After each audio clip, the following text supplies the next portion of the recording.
Conosciuto come il barbiere demonio, è stato un assassino seriale britannico, forse uno dei più bizzarri e brutali che l'Inghilterra abbia mai avuto con i suoi 160 omicidi.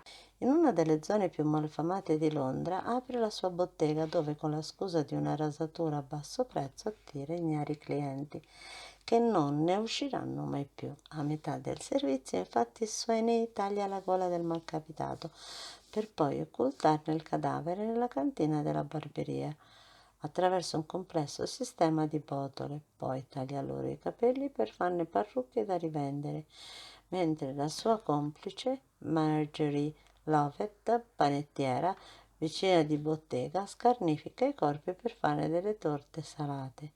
Infine i due gettano ciò che resta delle vittime nella vicina cattedrale di St. Dunstan.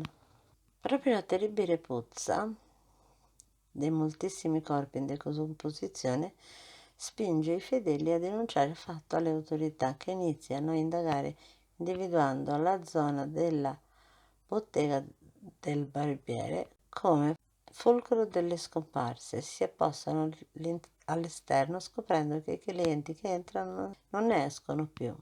Sia nella bottega di Todd che in quella della sua complice vengono trovati resti di decine di corpi, riconosciuti colpevoli nell'omicidio.